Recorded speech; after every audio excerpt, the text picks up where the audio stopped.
देवादिदेव श्री महावीर भगवान की जय जय जय। संत शिरोमणि गुरुराचार्य श्री विद्यासागर जी महाराज की जय जय जय। नवाचार्य श्री समय सागर जी महाराज की जय जय जय। गुणायतन प्रेता संघ का श्रवणदान भावना एक प्रवर्तक जन जन के संत प्रखर वक्ता बोले परम पूज्य मेरी श्री प्रमाण सागर जी महाराज की जय जय जय। मुनिवर श्री निर्वेक सागर जी महाराज की जय जय जय। मुनिवर श्री संधान सागर जी महाराज की जय जय जय। श्री सिद्ध चक्र महामंडल विधान की। देवी अहिल्या की नगरी मालवा की शान, मध्य प्रदेश की आर्थिक राजधानी इंदौर के आचार्य श्री विद्या सागर सभागार मोहता भवन से सायंकालीन टीवी चैनल का बहुचर्चित विश्व विख्यात शंका समाधान के कार्यक्रम में हम और आप अपनी शंकाओं का समाधान प्राप्त करें। उसके पूर्व पारस चैनल, जिनवाणी चैनल, आदिनाथ चैनल और प्रमाणिक ऐप के माध्यम से जिस कार्यक्रम को घर में बैठ के देखो सुन रहे हैं उन सभी का और यहाँ पर उपस्थित समस्त श्रावक श्राविकाओं का धर्म प्रभावना समिति सकल जैन समाज इंदौर हार्दिक अभिनंदन स्वागत करता है।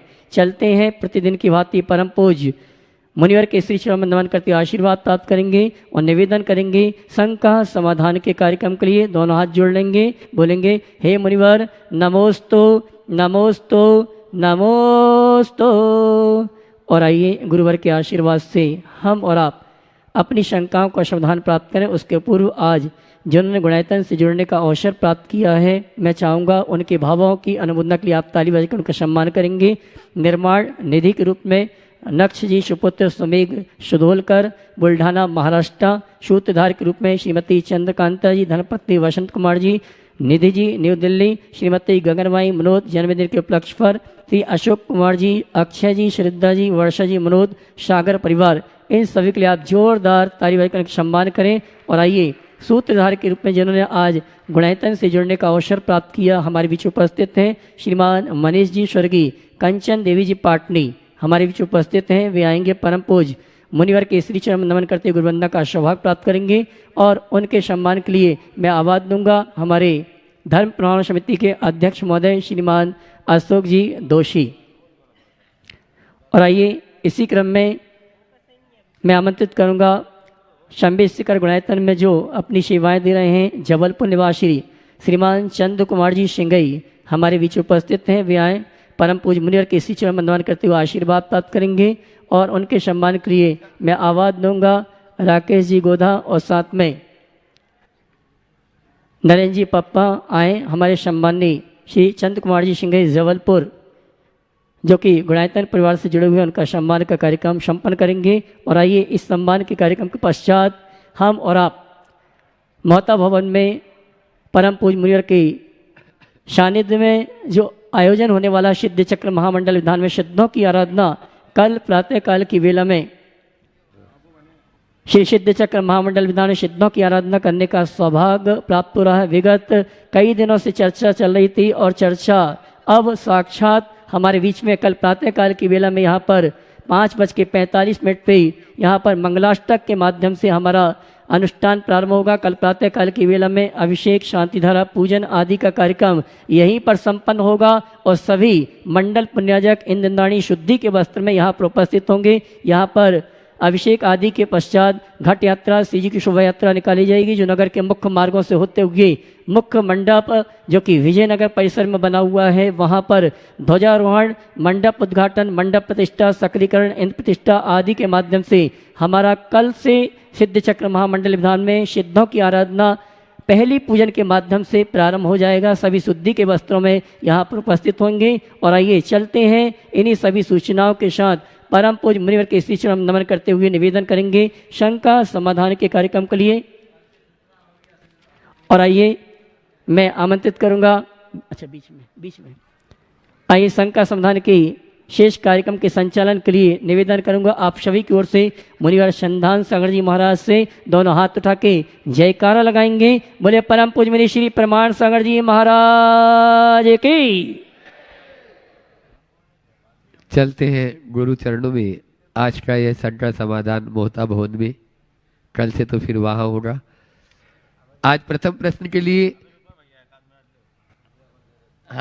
पहले अपन संकट समाधान चालू करें, उससे पहले अपने बीच में विधानाचार्य, इस पूरे के पूरे अनुष्ठान के बाल ब्रह्मचारी असोट भैया जी लिदोरा यहाँ पर उपस्थित है। जोरदार तालियों से उनका स्वागत कर दें। और असोट भैया भी अपनी कुछ बात इस प्रकार से कर रहे हैं।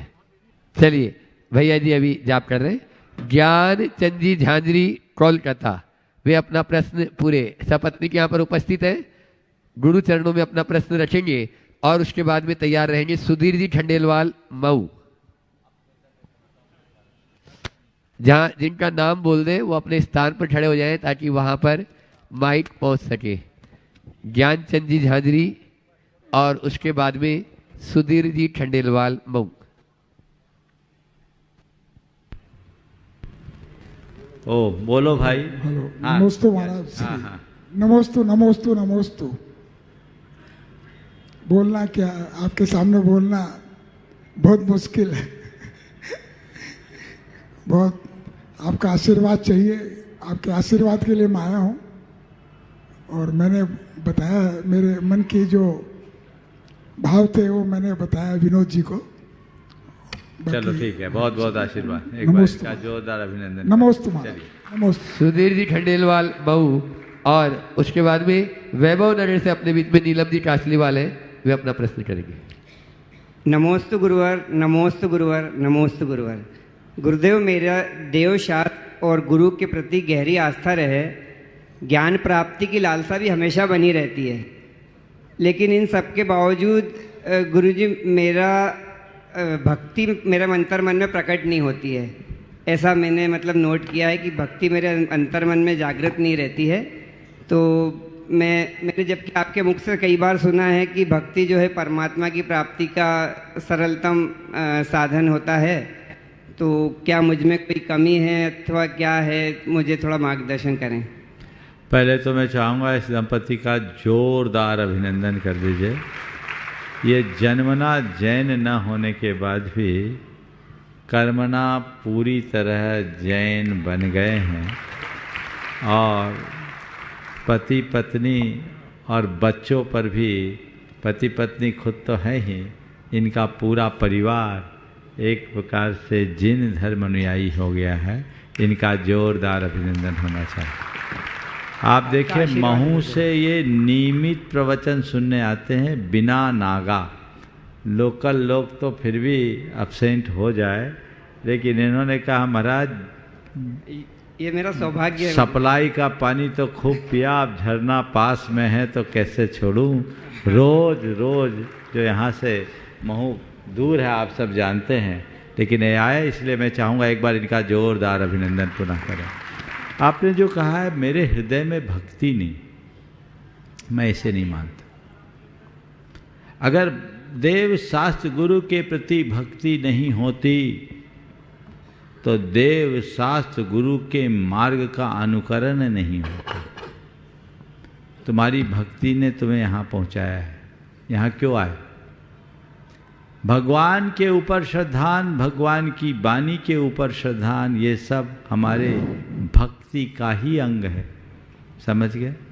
हाँ, जो हमारे क्रियाकलाप है, पूजा पाठ, इनमें मन न लगे कोई चिंता मत करना।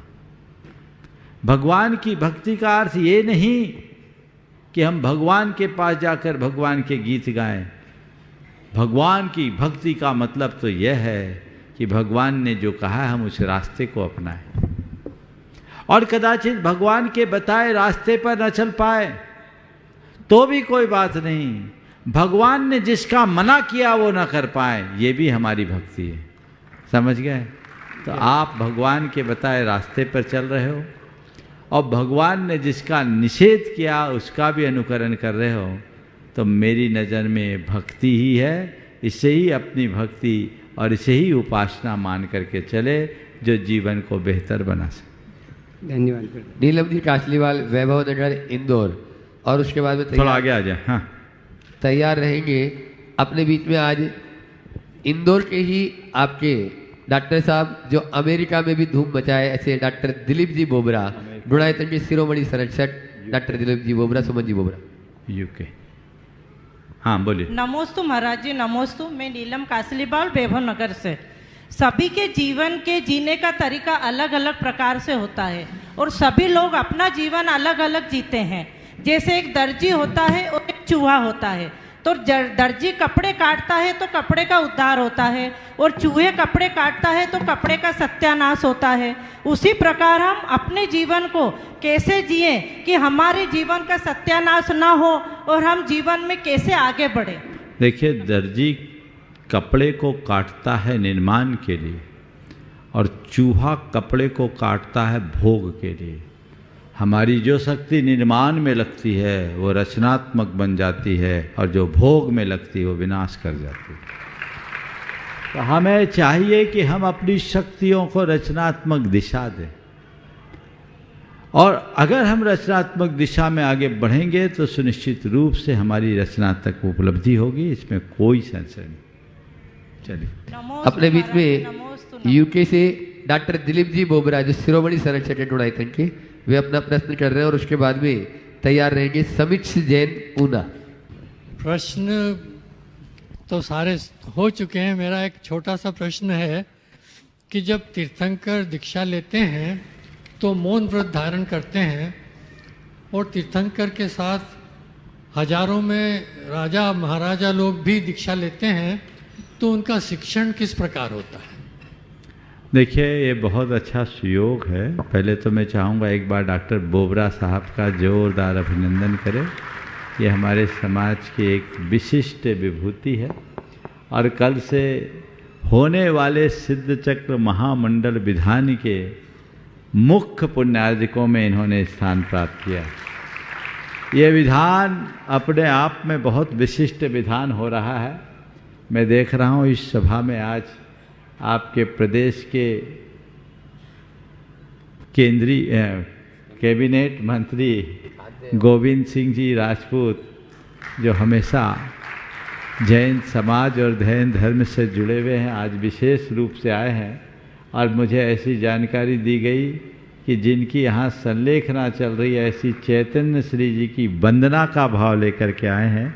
एक बार उनका भी जोरदार अभिनंदन कर लो। मैं उनकी जानकारी के लिए कहना चाहूँगा कि कल से यहाँ सिद्ध चक्र महामंडल विधान का भव्याति भव्य आयोजन शुरू होने जा रहा है। जैन परंपरा का सर्वोत्कृष्ट अनुष्ठान कल से इंदौर की धरती में प्रारंभ होगा। 108 मंडलीय सिद्ध चक्र महामंडल विधान 7 तारीख से 15 तारीख तक, और उसके बाद 16, 17, 17 तारीख तक के अनेक कार्यक्रम, जिसमें उसमें से 7 तारीख से 108 मंडलीय सिद्ध चक्र महामंडल विधान, और 15 तारीख को 108 रथ यात्रा, ये इतिहास में पहली बार यहाँ पर संपन्न होने जा रहा है। और मुझे बहुत प्रसन्नता है कि इस विधान में भारत के लोग तो हैं ही, दुनिया के कोने कोने से लोग उपस्थित हुए। उनमें मुख्य मंडल में आज दिलीप जी बोबरा यहाँ खड़े हैं, उनके बाजू में रमेश जी हैं। ये मुख्य मंडल के पुण्यार्जक है। दिलीप जी बोबरा यूके से आए हुए। डॉक्टर दिलीप बोबरा, एक बहुत उनकी धर्मपत्नी सुमन जी बोबरा और उनके पुत्र दें। और देखिए, सबसे बड़ी बात, थोड़ा आगे आ जाओ, क्या नाम बेटे को अपने साथ कर लो। इसने ये जॉब में है, उनको छुट्टी नहीं मिल रही थी, तो बोला मैं काम छोड़ दूंगा पर विधान नहीं छोड़ूंगा। ये भाव, ये युवा जो यूके में रह रहा है वो विधान करने आए। दूसरे मुख्यमंडल के पुण्यार्जक आपके अमरीश जी, योगेंद्र जी सेठी, जो यूएसए अमेरिका से आए। अभी नम्रता जी सिडनी से यहाँ आई हुई है, मलेशिया से आए हैं, दुबई से लोग आए हैं, सिंगापुर से लोग आए हैं। ये अंतर्राष्ट्रीय स्तर का आयोजन यहाँ संपन्न हो रहा है। हाँ, अमेरिका तो यूएस हो गया ना, अमेरिका से कई जोड़े हैं। तो ये बहुत ही अनूठा आयोजन संपन्न होने जा रहा है। मैं चाहूँगा एक बार डॉक्टर साहब का भी जोरदार अभिनंदन कर दे। 6 मुख्य यजमान जो इस मंडल के विधान के हैं, मैं एक बार जिनको ये सौभाग्य मिला, बहुत लोगों को डॉक्टर साहब के कारण और लोगों के आग्रह के कारण मैंने बहुत लोगों को आगे पीछे किया, और मैं चाहूँगा एक बार उन लोगों को जिन्होंने बाहर के लोगों को स्थान देने के लिए खुद के भावों का समन किया, एक बार उनके लिए भी जोरदार करतल ध्वनि आप कर दें। इस बार के इस मंडल विधान में डॉक्टर दिलीप सुमन जी बोबरा का है ही नाम। RK मार्बल परिवार किशनगढ़ जो हमेशा मुख्य मंडल के पुण्याजक होते हैं, आज यहाँ पहुँच रहा है। इसके साथ ही अमरीश जी, योगेंद्र जी सेठी आनंद भवन, और इस चातुर्मास के मुख्य यजमान मुकेश जी, विजय संजय पाटोदी परिवार, डॉक्टर दिलीप जी बोबरा, सुमन जी बोबरा परिवार, और रमेश जी, प्रभा जी निर्माणा, और सुरेंद्र प्रीति जैन, ये सब गुणायतन के शिरोमणि संरक्षक भी हैं। ये इन मुख्य मंडल के पुण्यार्जक बनने का सौभाग्य प्राप्त किए हैं। एक बार इनके लिए भी जोरदार अभिनंदन। और इसके साथ ही जो इस विधान के विशिष्ट पुण्यार्जक हैं, जिन्हें भी मैं मुख्य पुण्यार्जकों की ही श्रेणी में रखता हूँ, जो सबके भोजन का औदार्य प्रकट किए हैं, ऐसे गजेंद्र जैन, गौतम, गिरीश जैन, गिन्नी ग्रुप विजयनगर, इनके लिए भी जोरदार अभिनंदन कर दीजिए। अन्य भी बहुतों का नाम आरक्षित हुआ है, थोड़ी देर बाद में उनके नामों की घोषणा करेंगे। लेकिन अब मैं डॉक्टर साहब के सवाल पर आता हूँ, एक बार रिमाइंड कराइएगा। तीर्थंकर जब दीक्षा लेते हैं तो उस वक्त मौन धारण करते हैं, और उनके साथ जो लोग दीक्षा लेते हैं उनका शिक्षण किस प्रकार हो? बहुत सुंदर। देखिए, हम आप सामान्य जनों को ज्ञान की प्राप्ति के लिए आलंबन की जरूरत होती है, क्योंकि हम भी सामान्य हैं और हमने जिसका आलंबन लिया है वो भी सामान्य है। इसलिए हमें कुछ पढ़ना पड़ता है, लिखना पड़ता है, तब लोग जानते हैं। लेकिन भगवान के साथ ऐसा नहीं होता। हम लोग जब बोलते हैं तो आपको ज्ञान मिलता है, भगवान का ऐसा प्रताप है कि लोग उनको देखते हैं और ज्ञान पा जाते हैं। और एक बात बोलूं, जो उपदेश मुख से दिया जाता है उसका प्रभाव अल्पकालिक होता है, और जो उपदेश आचरण से दिया जाता है उसका प्रभाव दीर्घकालिक होता है। भगवान बिना बोले उपदेश देते, उनकी चर्या और क्रिया सबको आंदोलित करती। तो भगवान कुछ नहीं बोलते। भगवान की विशेषता होती, जब तक उन्हें पूर्ण ज्ञान प्रकट नहीं होता तब तक वे कोई तत्व उपदेश नहीं देते। अपने साधना काल में वे मौन रहते हैं, सिद्ध हो जाने के बाद वो उपदेश देते हैं। लेकिन उस मौन में भी प्रगाढ़ मुखरता होती है। उनका मौन वाणी से भी ज्यादा वाचाल होता है। अवाग विसर्गम बपसा मोक्ष मार्गम निरूपयंतम, मुख से एक शब्द बोले बिना भी मोक्ष मार्ग का उपदेश दे रहे हैं। बिना बोल उपदेश दे रहे भव्यो को इस वसुधा पर। तो बिना बोले भी वो सब कुछ कर देते हैं, और इसका ही ये सुपरिणाम है कि जो भगवान की साक्षी में दीक्षा लेते हैं वे सभी अपना कल्याण कर लेते हैं। नमोस्तु। समित जैन पुनः अपना प्रश्न कर रहे हैं, और उसके बाद में आज अपने बीच में कैबिनेट मंत्री गोविंद सिंह जी राजपूत, जो खाद्य एवं आपूर्ति विभाग से है, मंत्रालय से हैं। एक बार जोरदार ताली बजा दीजिए अपने पूरे मंत्रालय के साथ में। नमोस्तु महाराज श्री। मैं पूना से आई हूँ, पूना खराड़ी से। वहाँ के सभी रहवासियों की तरफ से मैं आपको नमोस्तु करती हूँ। महाराज जी, ऐसा सबसे पहले मेरा एक भाव है कि जब भी हम सुबह शुरुआत करते हैं तो आपके प्रवचनों से, और शाम को जो हमारा दिन ढलना शुरू होता है वो आपके शंका समाधान से, पता नहीं कैसे ये होता है कि जो भी हमारे मन में दुविधा होती है उसका आंसर अब टीवी पे हमको दे देते हैं।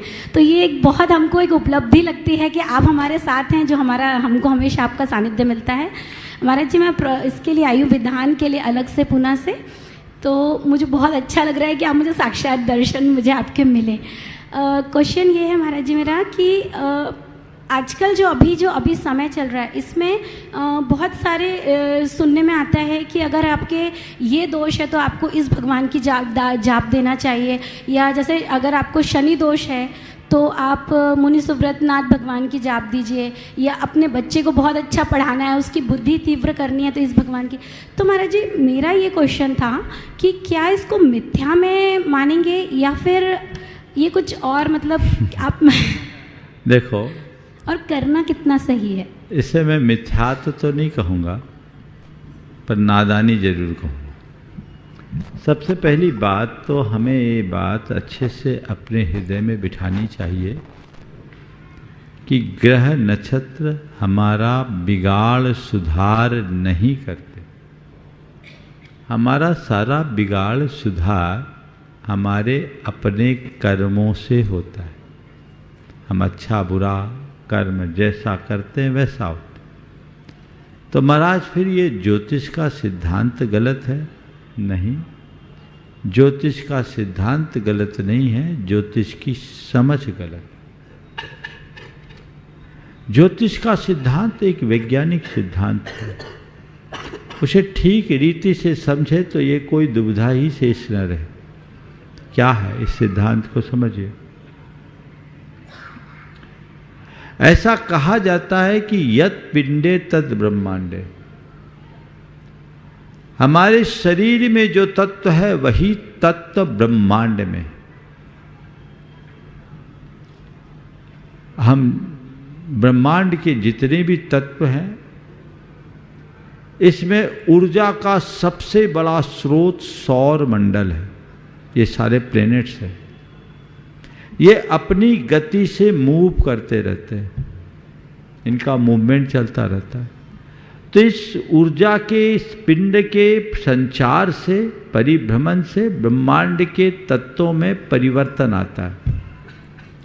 ब्रह्मांड के तत्वों के परिवर्तन से हमारे शरीर के तत्वों के परिवर्तन का समीकरण बनता बदलता रहता है। और जब वो समीकरण बनता बदलता है तो उससे हमारे शरीर के अंदर के रसायन परिवर्तित हो जाते हैं। शरीर के रसायन परिवर्तित होने से हमारे अंदर जो कर्म है उनकी केमिस्ट्री चेंज हो जाती है, क्योंकि हमारा और कर्म का जो आपस का संबंध है वह भी एक रासायनिक संबंध है। तो कर्मों की केमिस्ट्री जब चेंज हो जाती है तो उससे हमारे जीवन में सुख दुख आदि होने लगते हैं। तो अंतर में जो परिवर्तन आया वो ग्रहों के कारण नहीं आया, हमारे अंदर होने वाले तत्वों के असंतुलन के कारण आया। तो इसके लिए ज्ञानियों ने एक सिद्धांत विकसित किया जिसे ज्योतिष विज्ञान के नाम से जाना जाता है। उन्होंने एक हिसाब लगाया कि इन पूरे ग्रह गोचर की गति सुनिश्चित है। आज से 1 लाख वर्ष बाद का पंचांग आज बनाया जा सकता है। कौन सा ग्रह, कौन सा नक्षत्र, कब, कहाँ, किस तिथि में कितने बजकर कितने मिनट पर रहेगा, ये सारा गणित आज निकाला जा सकता है। तो उनने किया कि ये ग्रह गोचर के 4 को उनने पकड़ा और उनने देखा कि इसके मूवमेंट से ब्रह्मांड के समीकरणों में क्या अंतर, ब्रह्मांड के तत्वों में क्या अंतर आता है, और ये ग्रह गोचर जब रहेंगे उस समय किस प्रकार के तत्वों की प्रधानता होगी, उस प्रकार के तत्वों की प्रधानता में जन्म लेने वाले जातक के अंदर कौन से तत्वों की प्रधानता होगी। दोनों को एक दूसरे के साथ कोरिलेट किया गया, मिलाया गया, और फिर उसके हिसाब से विंशोत्तरी आदि के माध्यम से उनका फलादेश निकाल दिया गया। और ये एक सांकेतिक भाषा बना दी गई कि आपका ये बलि है, ये कमजोर है, ये बकरी है, ये ऐसा है, वो ऐसा, वो एक भाषा होगी। तो वो ग्रह आपको कुछ डिस्टर्ब नहीं कर रहे हैं, डिस्टर्ब कर रहा आपका कर्म। ग्रह को पूजने से तुम्हारा जीवन नहीं सुधरेगा, अपने भाव दशा को पवित्र बनाने से जीवन सुधरेगा। इसलिए ग्रह के समन के लिए भगवान की आराधना मत करो, पापों के समन के लिए भगवान की आराधना। पाप शांत होंगे तो ग्रह तो अपने आप शांत हो जाएंगे। लेकिन लोगों ने धंधा बना लिया, ग्रहों के नाम पर अनेक प्रकार की पूजाएं शुरू हो गई। पर हमने तो ऐसे भी लोगों को देखा है जिनने खूब ग्रह नक्षत्रों को पुजवाया और उनके जीवन खुद गर्दिश में आए, शिक्षों के अंदर रहना पड़ा। आप थोड़ा पीछे चले जाइए, आपकी आंखों के सामने बहुत सारे चेहरे झुल जाएंगे। कहां गया है ग्रह नक्षत्र? ये मन की दुर्बलता है। ज्योतिष के विज्ञान को जानिए पर टोटकेबाजी में मत उलझिए। परमात्मा की विशुद्ध आराधना कीजिए, उसके भाव विशुद्धि से जीवन में बड़ा परिवर्तन आ सकता है। और एक बात ध्यान रखना कि जब कर्म का तीव्र उदय आता है तो कोई निमित्त काम नहीं करता। हम लोग रोज ये गीत गाते हैं, कर्म गति टारे नाहि टरे, योग वशिष्ठ सम ज्ञानी पंडित, बची बची लगन धरे, कर्म गति टारे नाहि टरे। बताओ रामचंद्र जी का विवाह कितने उत्तम मुहूर्त में हुआ था। उनके राज्याभिषेक का मुहूर्त कितने उत्तम हिसाब से सोधा गया था, हुआ था। लेकिन क्या हो गया? उनको वनवास जाना पड़ा। लौकिक दृष्टि से देखा जाए तो वनवास उनके जीवन के लिए कष्ट है, पर परमार्थिक दृष्टि से देखा जाए तो राम बन गए, इसलिए राम राम बन गए। अगर राम बन नहीं जाते तो राम बन नहीं पाते। इसलिए इन बातों को उसी हिसाब से समझना चाहिए और जीवन के क्रम को आगे बढ़ाना चाहिए। अपने बीच में गोविंद सिंह जी राजपूत जो कैबिनेट मंत्री हैं, भैया जी सम्मान उनका करवा रहे हैं। और उसके बाद में तैयार रहेंगे डॉक्टर अनिल जी गर्ग। आज हमारे बीच में गोविंद सिंह राजपूत जो कि भारतीय जनता पार्टी के एक भारतीय राजनीतिक हैं, जो मध्य प्रदेश सरकार में कैबिनेट मंत्री हैं और वर्तमान में खाद्य एवं नागरिक आपूर्ति एवं उपभोक्ता मामले के मंत्री मध्य प्रदेश शासन हमारे बीच उपस्थित हैं। मैं चाहूँगा परम पूज्य मुनिवर के शिष्यों में नमन करते हुए गुरुवंदना का सौभाग्य प्राप्त करेंगे और उनके सम्मान के लिए मैं आवाज़ दूंगा। हमारे यजमान परिवार से मुकेश जी पाटौदी जी, साथ में मुख्य संयोजक रमेश जी, साथ में अशोक जी और आकाश जी, श्रीमंत परिवार, क्योला परिवार, ये सभी सम्माननीय श्रीमान गोविंद सिंह राजपूत जिन्होंने बहुत कम उम्र में अपने राजनीतिक जीवन की शुरुआत की और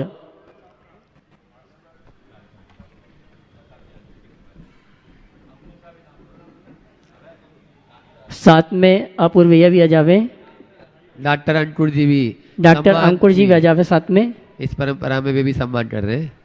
आइए और मैं चाहूँगा जोरदार ताली बजाकर सम्माननीय श्रीमान गोविंद सिंह राजपूत कैबिनेट मंत्री मध्य प्रदेश सरकार, जो वर्तमान में खाद्य एवं नागरिक आपूर्ति एवं उपभोक्ता मामले के मंत्री के रूप में सेवाएं दे रहे हैं। हमारे महोत्सव कमेटी धर्म प्रणाम समिति गुणायतन परिवार सम्मान का कार्यक्रम संपन्न कर रहा है। आप जोरदार ताली बजा के सम्माननीय राजपूत जी का सम्मान करें और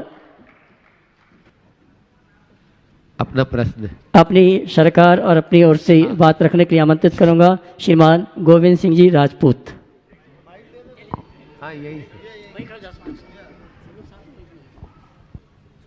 नमस्ते गुरुजी, नमस्ते महाराज। आपके आशीर्वाद से मैं मध्य प्रदेश का खाद्य मंत्री हूं। मेरे मन में एक प्रश्न आ रहा है कि मध्य प्रदेश में हो पूरे देश में इस समय खाद्य सामग्रियों में मिलावट का दौर चल रहा है। मिलावट का ये दूर हम सब में धीमा जहर बन के काम कर रहा है। हजारों मौत भी इससे हो रही हैं, लेकिन लोग मिलावट करने से बाज नहीं आ रहे। आपसे मेरा आग्रह है, निवेदन है कि आपकी तरफ से ऐसा निर्देश, आग्रह या आदेश इस प्रदेश की और देश की जनता के लिए जाए कि वो खाद्य सामग्रियों में मिलावट ना करके आम लोगों की जान बचाए। बहुत ही अच्छा प्रसंग है मंत्री जी ने यहाँ उपस्थित किया है। उनको जो विभाग मिला है वो बड़ी जवाबदारी का विभाग मिला। ऐसे तो हर विभाग अपने आप में जवाबदारी है, लेकिन ये सीधे आम आदमी से जुड़ा हुआ विभाग है। ये हम सब के लिए बड़ा दुर्भाग्यपूर्ण है कि आज खाद्य पदार्थों में भी मिलावट होने लगी। और अब खाद्य पदार्थों की क्या बताऊं, अब तो भगवान के लिए चढ़ाए जाने वाले प्रसाद में भी मिलावट होने लगा। ये मनुष्य का घोर नैतिक पतन है। हमारे धर्म शास्त्रों के हिसाब से खान पान और अन्न पदार्थों में मिलावट करने वाला नरकगामी होता है, लेकिन आज के लोगों को नरक का डर नहीं होता। अगर उनमें डर होता तो इस तरह का अनैतिक कृत्य करते ही नहीं। मैं लोगों से कहूँगा कि रूखी सूखी खा करके जी लेना, पर इस तरह के अनैतिक कृत्यों से, अर्जित धन से चुपड़ी रोटी खाने की कोशिश कभी मत करना। ये महापाप है और महा अनर्थकारी है। ये अनीति है, अन्याय है, जो तुम्हारा ही नहीं तुम्हारे भाव का नुकसान कराने वाला है। ये व्यक्तिगत स्तर से आत्म जागरूकता के बल पर इन्हें रोका जा सकता है, लेकिन जब लोगों के अंदर की चेतना विलुप्त जैसी होने लगे, संवेदना अत्यंत क्षीण होने लगे, तो ऐसे मौके पे तो मुझे एक ही बात दिखती है कि कानून का डंडा उन पर और तेज होना चाहिए। सरकारों ने कानून तो बहुत बनाए हैं, पर हम देखते हैं कि कानून के रखवाले ही कानून को तोड़ते हैं।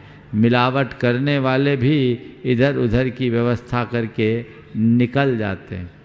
जब तक मिलावट करने वाले को कठोर सजा न दी जाए, तब तक इस काम से बचा नहीं जा सकता। आज अगर किसी व्यक्ति को जहर दे दिया जाए तो उसे हत्या का आरोपी मानकर फांसी तक पर चढ़ाने का प्रावधान है ना। हत्या को कृत्य करने वाले को हत्यारा मानकर उसे फांसी पर चढ़ाने तक की बात की जाती है। लेकिन यदि कोई व्यक्ति किसी खाद्य पदार्थ में जहर मिलाकर दे रहा है या ऐसे पदार्थ मिला रहा है जो उसे जहरीला बना रहा है, उसके विरुद्ध ऐसी कार्यवाही क्यों नहीं?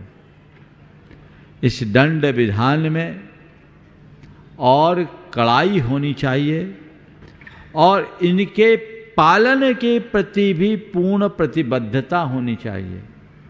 ये विडंबना है कि अपने यहाँ सब चलता है, सब चलता है। अपने थोड़े से लाभ के पीछे लोग बड़ा बड़ा अनर्थ कर डालते हैं। अब खाद्य पदार्थों में क्या, लोग तो कहते हैं जहर भी नकली आने लगा। मैंने सुना एक आदमी अपने जिंदगी से तंग आ गया तो उसने जहर खा लिया आत्महत्या के लिए। जहर खाया और बच गया, पता लगा वो जहर नकली था। अब मुझे नहीं मालूम ये कथन कितना सच है, पर व्यवस्था पर एक तीखा व्यंग भी है जिस पर विचार करना चाहिए। मुझे बहुत प्रसन्नता है कि आप जैसे एक कर्मठ और जुझारू व्यक्ति को ये दायित्व मिला है और आपने ये सवाल इस मंच से उठाया है। निश्चित ये आपकी संवेदनशीलता को प्रकट करता है। मैं अपेक्षा रखता हूँ कि आपने जैसी भावना यहाँ प्रकट की है, अपने दायित्व का अनुपालन भी उसी भाव से करते हुए इस प्रदेश को मिलावट मुक्त प्रदेश बनाने का कार्य करेंगे और पूरे देश के लिए एक आदर्श उपस्थित करेंगे। क्योंकि मेरा मानना है कि ये बातें केवल चर्चा से नहीं होगी, ये सब तब होगी जब हम सार्थक पहल करें, और कहीं से तो इसकी शुरुआत होनी ही चाहिए। मध्य प्रदेश, और मध्य प्रदेश में जब ऐसे व्यक्ति जिसके नाम में ही गोविंद जुड़ा है, उसके हाथ में खाद्य पदार्थ की पूरी कमान हो, तो मैं अपेक्षा रखूँगा कि इसकी शुद्धि हो और एक अभियान चलाएं, जन चेतना चलाएं, सभी साधु संतों और कथावाचकों के मुख से भी ये बात हो, आम जनों के माध्यम से भी बात हो, और एक कानूनी कार्रवाई के साथ सामाजिक प्रतिबंध भी उसके साथ जुड़े, तो एक बड़ी उपलब्धि होगी जो सबके लिए एक प्रेरणा बने। बहुत बहुत और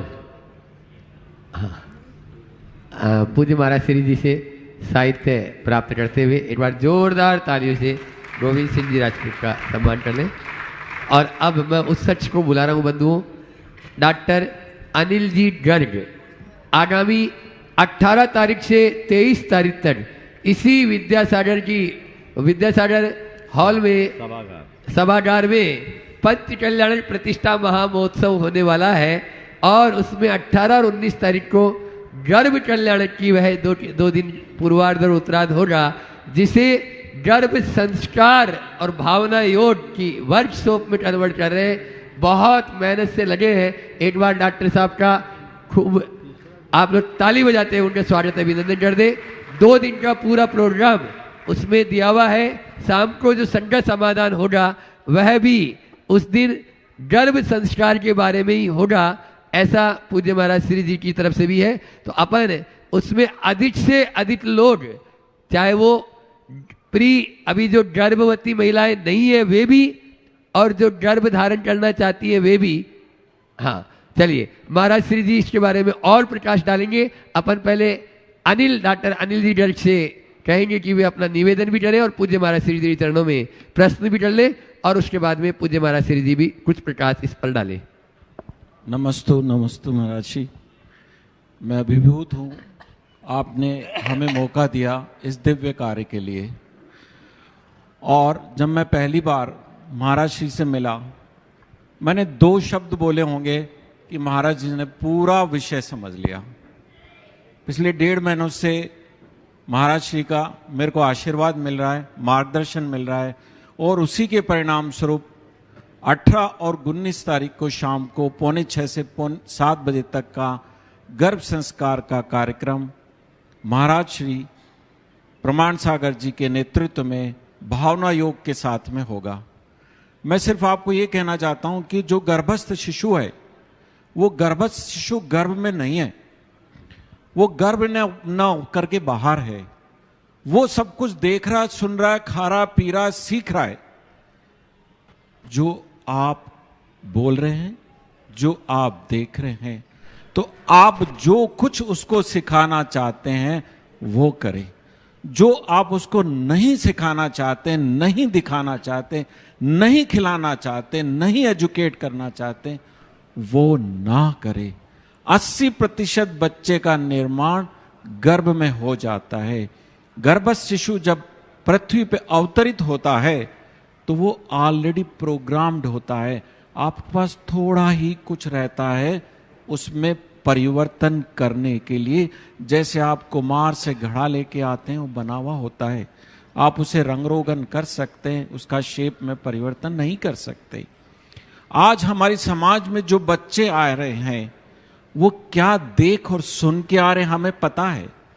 माताएं गर्भ धारण के दौरान किस भाव से गर्भ ग्रहण करती है, वो भाव सीधा बच्चे के मस्तिष्क पे जाता है। हनीमून के लिए हम अज्ञात जगहों पे जाते हैं तो किस प्रकार की आत्मा गर्भ में प्रवेश करती है, ये हमें सोचना होगा। तो अतः महाराज श्री के भावना योग के द्वारा आप एक दिव्य संतान, एक आदर्श संतान और एक इच्छित संतान की प्राप्ति कर सकते हैं। इसी भावना के तहत महाराज श्री आपका मार्गदर्शन करेंगे भावना योग के द्वारा, और हम आपको वैज्ञानिक आधार बताएंगे कि भावना योग गुरुओं के आशीर्वाद उनके वचन पूर्णतया वैज्ञानिक है। इसमें कोई संदेह नहीं है, क्योंकि आज की युवा नहीं मानता है कि जो बोला जा रहा है उसमें ऊर्जा है। हर शब्द ऊर्जा से ग्रसित है और उसका प्रभाव होता है। ये मैं आपको वैज्ञानिक तथ्य बताऊंगा और वास्तविकता बताएंगे। देखिए, अभी गर्ग साहब ने बहुत अच्छी बात कही है और ये बहुत ही समयोचित कार्य है। गर्भ संस्कार आगामी पीढ़ी के निर्माण का बड़ा सबल और वैज्ञानिक आधार है। हमने अपने पिछले अनुभवों में पाया है कि जो 9 महीने तक 9 मिनट का भावना योग करते रहे हैं, उन पर इसके बड़े सकारात्मक प्रभाव पड़े। डॉक्टर गर्ग साहब इसी बात को अपनी विधा से बहुत अच्छे तरीके से प्रस्तुत करते हैं। तो आज से संदेश पूरे देश में दे दीजिए। 18 तारीख से 23 तारीख तक होने वाले पंचकलानक प्रतिष्ठा महोत्सव के दौरान 18 और 19 तारीख को जो गर्भ कल्याणक का दिन है, इन दोनों दिनों में शंका समाधान का ये सत्र गर्भवती स्त्रियों के लिए समर्पित होगा। उनके लिए जो यहाँ रहेंगे वो यहाँ, और जो ऑनलाइन होंगे उनके लिए ऑनलाइन के लिए विशेष प्रशिक्षण एक दिया जाएगा, जिससे गर्भ संस्कार की महत्ता को जानकर वे अपने जीवन को बेहतर बना सकेंगे। और इसके साथ ही उन्हें एक स्पेशल भावना योग भी कराया जाएगा, जो दोनों दिन यहाँ पर होगा। गर्ग साहब भी अपना पूरा प्रशिक्षण आप सबको देंगे। आप इस कार्यक्रम में जुड़ें। जो और जिन्हों को संतान नहीं होती वे भी उपस्थित हों। जो गर्भवती हो चुकी है या जिन्हें भविष्य में माँ बनने की इच्छा है, वे आए, और दंपति आए, अकेले स्त्रियां ना आए, दोनों आए, तो इसका बहुत व्यापक परिणाम होगा। आज से 18 तारीख और 19 तारीख को शाम को टीवी पे तो 6:20 पे ही आएगा अपने निर्धारित समय पर यहाँ का कार्यक्रम 5:45 से होगा। आप उसे देख लें, और आवश्यकता पड़ी तो टीवी में भी कार्यक्रम को आगे पीछे कराकर आपको उसकी सूचना दे दी जाएगी। जो प्रत्यक्ष उपस्थित हो सके वे प्रत्यक्ष उपस्थित होकर इसका लाभ ले। आने वाले दिनों में इसकी और विस्तृत सूचना आप सब दी जाएगी। एक बार डॉक्टर गर्ग साहब का जोरदार अभिनंदन।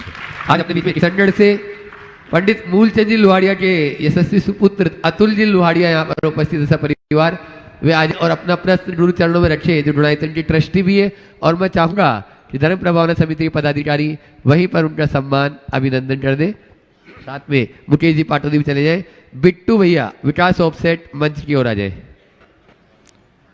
महाराज श्री के चरणों में त्रैबार नमोस्तु नमोस्तु नमोस्तु। मैं कुछ बहुत ही साधारण बातों पर महाराज श्री का दिव्य विचार चाहूँगा, और संभवतः हो सकता है पहले भी महाराज श्री ने इस बारे में अपने विचार दिए हों, पर मैं चाहूँगा आज दोबारा बताएं। जहाँ हम रात्रि पूजा निषेध समझते हैं, वहाँ प्रातःकाल सूर्योदय के पूर्व अभिषेक क्रिया और अभिषेक से संबंधित सामग्री का वगैरह जो भी है, वो अंधेरे में ही उसका शुद्धिकरण और अभिषेक भी कई बार सूर्यास्त पूर्व किया जाता है। वो कितना उचित है। और एक और महाराज जी बात पे आपका विचार चाहूँगा, वो है कि आज की स्थिति में भक्ति के नाम पर फिल्मी धुन पर बने हुए ओम आपके आशय को मैंने समझ लिया। मैं चाहूँगा एक बार इनका जोरदार अभिनंदन कर ले। पंडित मूलचंद जी लोहाड़िया हमारे समाज की एक विशिष्ट शख्सियत रहे हैं, और इनके अंदर भी वही संस्कार भरा हुआ है। आपने जो भाव प्रकट किया देखिए, रात्रि में पूजन का निषेध है, तो हमें चाहिए कि रात्रि में पूजा संबंधी कोई कार्य न करें। पौ फटने के पहले रात ही होती है, इसलिए हमें उसका ध्यान रखना चाहिए। हाँ, कई बार बड़े आयोजनों में इस तरह की समस्याएं आती है कि क्या करें, उसका भी कोई सॉल्यूशन निकाला जा सकता है और वो सब करके तैयारी अच्छे से की जा सकती है। दूसरा जो सवाल आपने पूछा फिल्मी गानों का, ये बिल्कुल उचित नहीं है, मैं तो इसे कतई पसंद नहीं करता। महिलाओं का नृत्य महाराज जी, और सुनो तो, मैं बोल रहा हूँ, फिल्मी धुन तो बिल्कुल नहीं होनी चाहिए और भगवान की भक्ति होनी चाहिए। भक्ति में रंच मात्र भी फूहड़पन नहीं होना चाहिए। ये असाधना है जो महान पाप का कार्य।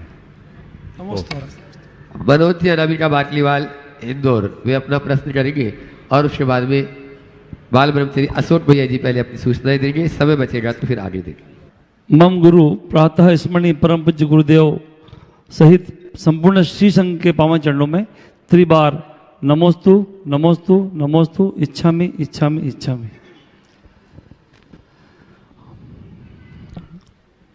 गुरुदेव, मेरा प्रश्न पुण्य और पाप को लेकर है। जहाँ तक कि आपके पास कई बार समीक्षा आपने की है कि पुण्य और पाप में क्या क्या होता है। मेरा ये प्रश्न है गुरुदेव कि क्या पुण्य के चलते चलते एकदम से पाप का उदय आ सकता है और पाप का उदय चलते चलते एकदम से पुण्य का उदय आ सकता है? क्या ऐसा हो सकता है? शंका का समाधान कीजिए। होता नहीं, ऐसा अक्सर होता है। किसी व्यक्ति का अचानक एक्सीडेंट हुआ, ये पापोदय है या पुण्योदय? पाप का उदय। पर उसी समय कोई मसीहा बनकर आ गया, ये पापोदय है या पुण्योदय? पुण्योदय। ये खेल खेलता रहता है, चलता रहता है, पुण्य पाप का खेल इसी क्रम से। बंधु, अभी विगत दिनों में पूज्य महाराज श्री जी ने भट्टामर के ऊपर एक बहुत ही प्रामाणिक विवेचन के साथ में प्रवचन श्रृंखला यहाँ पर की सी मोहता भवन में, और वह निबद्ध होकर अब आपके कुछ ही समय में आपके हाथों में आने वाली है। और एक व्यक्ति तो करते नहीं, अनेकों व्यक्ति उसमें लगते हैं तब कार्य होता है। ऐसे विकास ऑफसेट से अपने बीच में आज बिट्टू भाई यहाँ पर उपस्थित है, बिट्टू गोधा, वे आ जाए और गुरु चरणों में नमोस्तु करते हुए। गोधा चला जा। हाँ, ऐश्वर्य गोधा, और उनका सम्मान कर रहे हैं धर्म प्रभावना समिति, ताकि वो पुस्तक जल्दी से जल्दी आपके हाथों में आ जाए और उसका विमोचन हो जाए। ऐसी भावना के साथ में संकल्पित हो रहे हैं। विक्की सम्मान कर दो। हाँ चलो, हाँ, विक्की भी आ जाए। और अब आगे की सूचना दे रहे हैं अशोक भैया। हाँ, आइएगा बंधुओं, जैसे कि आप सभी के लिए विदित है, आज की रात के बाद माँ अहिल्या की पावन नगरी से एक इतिहास लिखे जाने वाला है, अमिट इतिहास, जो स्वर्णाक्षरों में अंकित होगा। शायद ऐसा आगे आने वाले कितने कालखंड के बाद होगा, कुछ कहा नहीं जा सकता है। कल प्रातः काल से ही आप यहाँ पर देखेंगे मध्य प्रदेश की इस पावन नगरी इंदौर नगरी में, जहाँ पर राजस्थान होगा, आसाम होगा, जहाँ पर उत्तर प्रदेश होगा, जहाँ पर भारतवर्ष के अनेक प्रदेशों के भक्त यहाँ पर होंगे। इतना ही नहीं, वरन 7 समंदर पार से भी भक्तों की सैलाब को आप यहाँ पर देखेंगे। और वो सैलाब कल प्रातःकाल इसी श्री विद्यासागर सभागार मोहिता भवन से आप देखेंगे, जब 5:45 से मंगलाष्टक के साथ में, मंत्रोच्चार के साथ में, अभिषेक शांति आरा के साथ में विधान का आगाज होगा। कल पहला जुलूस है, घट यात्रा का पहला जुलूस, जिसमें दिव्य परमात्मा होंगे, महाराज श्री होंगे और आप सभी साक्षी होंगे उस आगाज का, जो एक इतिहास यहाँ पर लिखे जाने वाला है। 108 मंडली सिद्धों की आराधना सिद्धचक महामंडल विधान के माध्यम से। बंधुओं, एक अनुपम विधान है जिसके संपूर्ण चैत्यालय अलग हैं, रजत चैत्यालय हैं, सभी चैत्यालयों में जिन बिंब हैं सभी रजत मंडल हैं, और उन सबके सामने आप सपरिवार उपस्थित होंगे, सपरिवार वहां पर बैठे होंगे। तो कल प्रातःकाल से ही आप यहां पर देखेंगे सिद्धों की आराधना के सैलाब के लिए कल प्रातः 5:45 पर आप सभी लोग पधारिएगा। सारी व्यवस्थाएं अभय भैया जी के संचालन में संपूर्ण धर्म प्रभावना समिति से जुड़े हुए सभी पदाधिकारियों ने पूर्ण कर लिए हैं। पूरा का पूरा पंडाल तैयार हो गया है, और आप जब कल प्रातःकाल वहां पर पहुंचेंगे, देखेंगे विजयनगर की वो मंगल सिटी का सर्कल, वो चौराहा वो एक अलग ही अंदाज में होगा, जहां पर 108 दिव्य परमात्मा विराजमान होंगे। महाराज श्री के पहुंचते ही ध्वजारोहण की मांगलिक क्रियाएं, मंडप उद्घाटन, दिव्य परमात्मा का उस मंडप में प्रवेश, महाराज श्री का प्रवेश, महाराज श्री के चरणों का प्रक्षालन और साथ ही साथ सभी चैत्यालयों में दिव्य परमात्मा का विराजमान होना और पात्रों की शुद्धि के साथ कल से ही सिद्धों की आराधना 8 अर्घों के माध्यम से प्रारंभ हो जाएगी। हम सभी के लिए मालूम है 14 तारीख को सिद्धों की आराधना का क्रम पूर्ण होगा, हवन विश्व शांति महायज्ञ हवन होगा। 15 तारीख को प्रातःकालीन पूर्णमासी का पावन पुनीत मंगलमयी वेला है, मंगल दिवस है।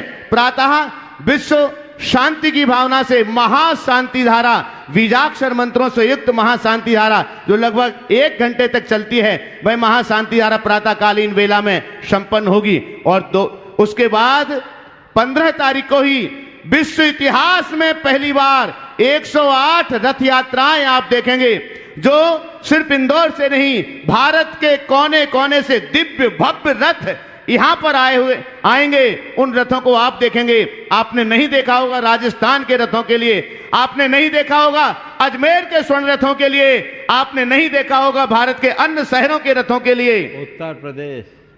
उत्तर प्रदेश, मध्य प्रदेश तो है ही, राजस्थान और कहां से रथ आएंगे आप देखेंगे। उन सब के लिए साक्षी नहीं सहभागी बनिएगा, एक बार पुनः अनुरोध करूंगा। हालांकि इस संपूर्ण कार्यक्रम जो लोग उस पंडाल में रहेंगे वो तो देखेंगे ही, लेकिन चैनल के माध्यम से भी, पारस चैनल के माध्यम से भी आप ये सौभाग्य प्राप्त कर सकेंगे। प्रामाणिक ऐप के माध्यम से भी एक संपूर्ण कार्यक्रम का सौभाग्य आप प्राप्त कर सकेंगे। तो कल प्रातःकालीन मंगलमयी वेला में आप पधारें। हम अभय भैया जी उसकी संपूर्ण जानकारी एक बार और दे दीजिएगा, और हाँ एक बार जानकारी दे दें सभी के लिए, किन वस्त्रों में आना है, किस प्रकार से कार्यक्रम संपन्न होगा। सभी के लिए सूचना, कल प्रातःकाल की वेला में जो आपको कमेटी की ओर से वस्त्र दी गए हैं, शुद्धि के वस्त्रों में पुरुष वर्गों को भी आना है, महिला वर्गों को भी आना है। यहाँ पर अभिषेक शांतिधारा पूजन का कार्यक्रम होगा। उसके पश्चात यहाँ से घट यात्रा और श्री शोभा यात्रा निकाली जाएगी, विजय नगर पहुँचेगी और वहाँ पर ध्वजारोहण, मंडप शुद्धि, मंडप प्रतिष्ठा के माध्यम से कार्यक्रम प्रारंभ होगा। घट यात्रा के कलश यहाँ पर आ चुके हैं और मात्र बहुत कम राशि में ये कलश आपको उपलब्ध हैं। प्रातःकाल की वेला कलश यहीं से घट यात्रा के आपको प्रदान किए जाएंगे। हाँ चलिए, आज विक्रम जैन अंबिकापुर गुणायतन ट्रस्टी, आज उसका जो कुछ विशेष दिन भी है, जल्दी आ जाओ, पूरी टीम आ जाए विक्की भैया के साथ में। जितने भी लोग हैं जो रात दिन यहाँ लगे रहते हैं, ऐसे वही माइंड पहुँचाए और वो अपना प्रश्न कर रहे हैं। और उसके बाद में यदि समय रहा तो नम्रता जी जैन सिवनी शिरोमणि सर सिडनी। नमोस्तु गुरुदेव। गुरुदेव, आज मेरा जन्मदिन है और इस उपलक्ष्य में मैं आपके चरणों में हूँ, तो इससे बड़ा सौभाग्य मेरे लिए नहीं हो सकता।